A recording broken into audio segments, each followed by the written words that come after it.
Hello everyone, स्वागत है एक बार फिर से आप सभी लोगों का जीके क्लासेस में।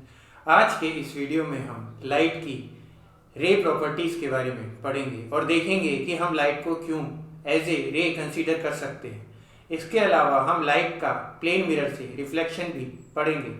तो चलिए शुरू करते हैं। रे ऑप्टिक्स को शुरू करने से पहले रे बेसिकली क्या होती है उसके बारे में थोड़ा जान लेते हैं। रे ऑफ लाइट हमें direction of propagation of light बताती है। लाइट बेसिकली इलेक्ट्रोमैग्नेटिक वेव्स होती हैं जो ट्रांसवर्स नेचर की होती हैं, और अगर हम ऑब्जेक्ट को लाइट की वेवलेंथ के कंपैरेटिवली बड़े साइज का लेते हैं तो हम लाइट का डिफ्रैक्शन जो कि ऑब्जेक्ट की एजेस से होता है उसे नेग्लेक्ट कर सकते हैं और लाइट को एक स्ट्रेट लाइन में ट्रेवल करता एज्यूम कर सकते हैं। जब हम लाइट को स्ट्रेट लाइन में ट्रेवल करता मानते हैं तो पहले प्रोसेस होता है रिफ्लेक्शन। रिफ्लेक्शन में हम स्टडी करते हैं कि लाइट कैसे एक पॉलिश सरफेस से टकराकर वापस आ जाती है और उससे रिलेटेड रूल्स को पढ़ते हैं। रिफ्लेक्शन के दो रूल हैं। पहला रूल है कि angle of incidence is equal to angle of reflection, और दूसरा रूल है कि इंसिडेंट रे, रिफ्लेक्टेड रे और normal to reflecting surface coplanar होंगे। इनको समझने के लिए हम एक एग्जांपल लेते हैं। सपोज एक टॉर्च लाइट को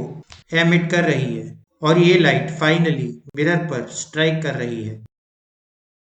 सोर्स से मिरर पर स्ट्राइक करने वाली लाइट को इंसिडेंट लाइट कहते हैं और ये लाइट मीटिंग पॉइंट पर नॉर्मल से जो एंगल थीटा बनाती है उसे एंगल ऑफ इंसिडेंस कहते हैं। मिरर से रिफ्लेक्ट होने के बाद रे को रिफ्लेक्टेड रे कहते हैं। तो according to first law of reflection, reflected ray जो नॉर्मल से एंगल बनाएगी वो भी थीटा ही होगा।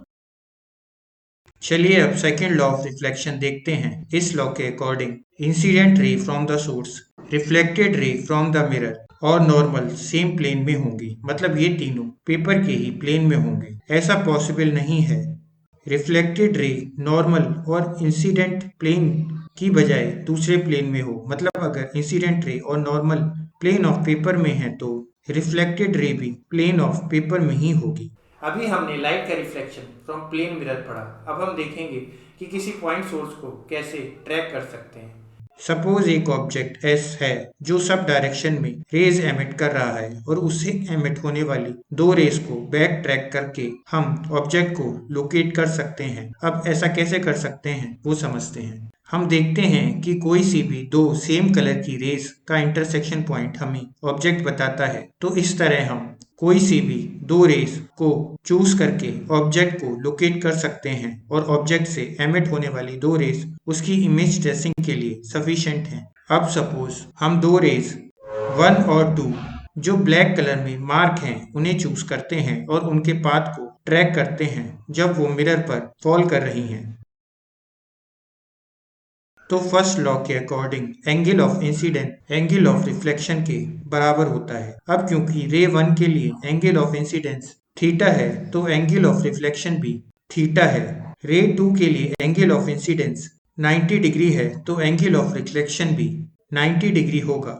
इन दोनों रिफ्लेक्टेड रेज को बैकवर्ड डायरेक्शन में ट्रैक करने पर पॉइंट आई मिलेगा। अब सेकंड लॉ से हम जानते हैं कि incident ray, reflected ray and normal to reflecting surface same plane में होंगे। तो इसका मतलब एस और आई भी सेम प्लेन में होंगे। अब रिफ्लेक्टेड रे पॉइंट आई से ओरिजिनेट होती अपीयर होंगी, इसलिए पॉइंट आई ऑब्जेक्ट एस का इमेज होगा। अब triangle S P A triangle I P A के सिमिलर है तो length S A will be equal to I A होगा। इसका मतलब प्लेन मिरर में ऑब्जेक्ट का मिरर से डिस्टेंस इमेज के डिस्टेंस के बराबर होता है। चलिए इसके बेसिस पर कुछ क्वेश्चन करते हैं। पहला क्वेश्चन है जो सीबीएसई AIPMT 89 में पूछा गया था, वो है कि रे ऑप्टिक्स की valid when characteristic dimensions are. चलिए इस क्वेश्चन को अटेम्प्ट करते हैं। वीडियो के स्टार्टिंग में हमने देखा था कि लाइट का वेव मॉडल कंसीडर करने पर वेव फिनोमिना जैसे रेक्टिलिनियर प्रोपगेशन,